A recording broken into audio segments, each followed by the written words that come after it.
యెహోవా దూత పరాక్రమగల బలాఢ్యుడా యెహోవా నీకు తోడై ఉండును వెడల. ఆమేన్ హల్లెలూయా.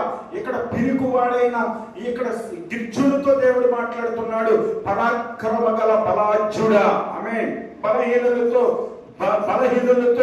దేవుడు చెబుతున్న మాట ఏంటో తెలుసా? పరాక్రమగల బలాఢ్యుడా, నువ్వు అమోరీయుల యొక్క దేశంలో ఉంటున్నావు, వారి దేవతలకు నువ్వు భయపడద్దు అని ఇక్కడ దేవుడు చెప్పిన మాటను పక్కన పెట్టేసి అమోరీయుల యొక్క వారికి భయపడి గానుగు చోటను ఏం చేస్తున్నాడు? గోధుమలను గుల్లగొట్టుకుంటూ ఉన్నాడు. ఆమేన్ హల్లెలూయా. గానుగు చోటన గోధుమలను గుల్లగొట్టుకుంటూ ఉంటున్న సమయంలో పరాక్రమగల బలాఢ్యుడా యెహోవా నీకు తోడయ్యుండునని అతనితో అనగా సిద్ధమునాయేదని వాడు చూడండి. ఇప్పుడు ప్రశ్న వేస్తున్నాడు. యెహోవా మాకు తోడయ్యుండిన వెడల ఇదంతా కూడా మాకు ఎందుకు జరుగుతుంది? మనలో లేదా ఈ ప్రశ్న? మన విశ్వాస జీవితంలో, మన క్రైస్తవ జీవితంలో, క్రైస్తవులు అని చెప్పుకుంటున్న మన జీవితంలో ఈ ప్రశ్న లేదా? దేవుడు మాకు తోడై ఉంటే మాకేంటి నష్టం? దేవుడు మాకు తోడుగా ఉంటే ఏంటి కష్టం?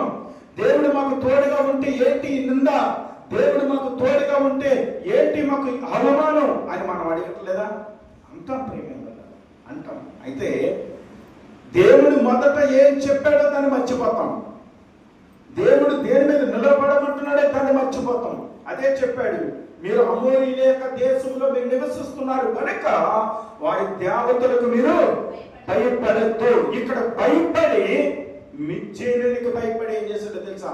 గానుగు చోటకు వచ్చేసి గోధుమలు కొల్లగొట్టుకుంటూ ఉన్నాడు. అక్కడ యెహోవా దూత అప్పుడు గిర్జుల దగ్గరికి వచ్చి పరాక్రమగల బలాఢ్యుడా. ఆమేన్. దేవుడు బలహీనుల దగ్గరకు వచ్చి బలహీనుడు అని ఎంచక బలాఢ్యుడా అని దేవుడు పెంచుతూ ఉన్నాడు. ఆమేన్. అంతేకాదు, తర్వాత చదవండి కిందకి.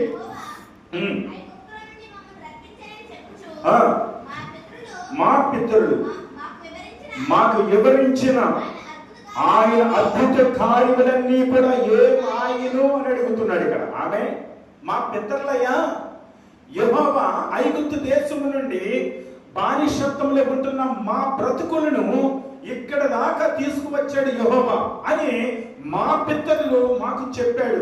మరి అప్పుడు చెప్పిన కార్యాలన్నీ ఏమైంది అని అడుగుతున్నాడు.